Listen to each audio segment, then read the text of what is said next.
ख्रिस्त में मेरे प्यारे भाई और बहनों, मेरे युवा साथियों, आप सबों को जय यीशु।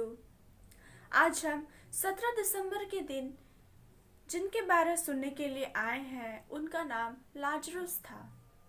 जैसा कि हम उनके बारे बाइबल में पढ़ते हैं और उनके बारे जानते हैं कि वे मार्था और मरियम के भाई थे। मेरे प्रिय साथियों, चलिए इनके बारे और भी अधिक जानने के लिए आगे बढ़ते हैं। आज हम जिस संत के बारे सुनने जा रहे हैं, उनका नाम लाजरुस था, जिसके बारे हम संत योहन के सुसमाचार अध्याय 11 में सुनते हैं।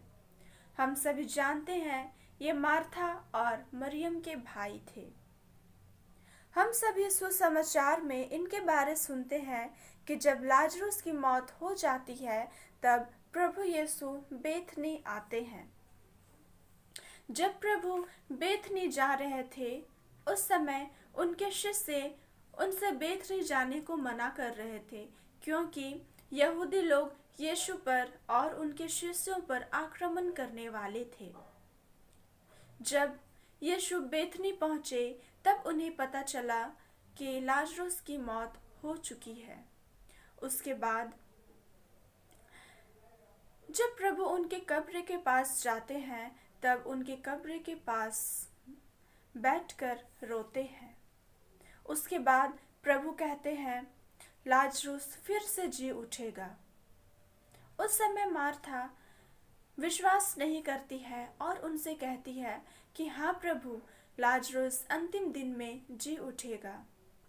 पर यीशु कहते हैं, मैं पुनरुत्थान और जीवन मैं हूँ।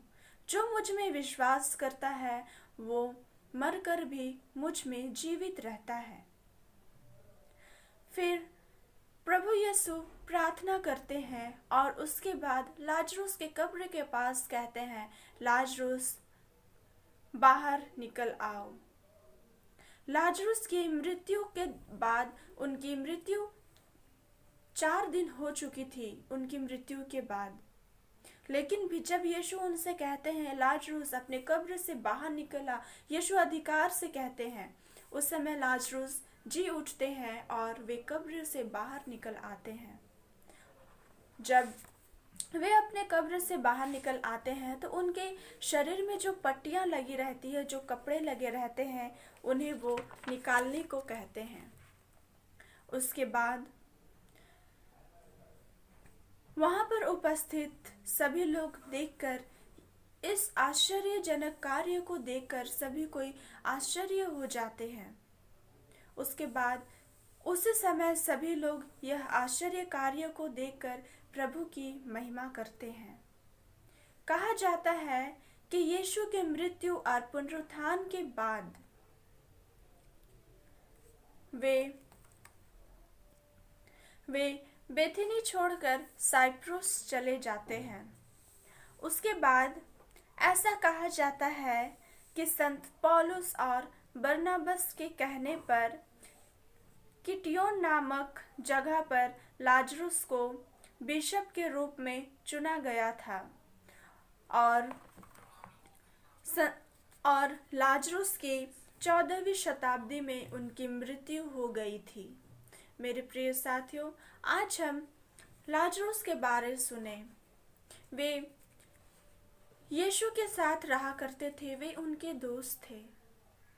यीशु कहीं जाते थे तो वे उनके साथ हमेशा रहते थे। मेरे प्रिय साथियों, आइए हम अपने जीवन में भी प्रभु पर विश्वास करना सीखें, प्रभु पर भरोसा करना सीखें एवं प्रभु की ओर आगे बढ़ते रहे।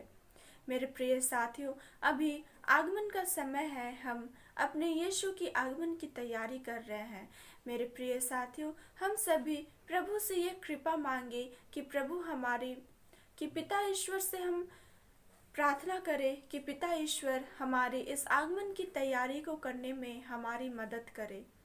प्रिय साथियों, आप सभी ईश्वर के प्रेम में एवं उनकी दया में बने रहे, उनकी प्रेम एवं उनकी दया में आगे बढ़ते रहे एवं प्रभु के संरक्षण में एवं माता मरियम के संरक्षण में हमेशा रहे। मेरे प्रिय साथियों, आज के लिए आप सबों को बहुत बहुत धन्यवाद और जय यीशु।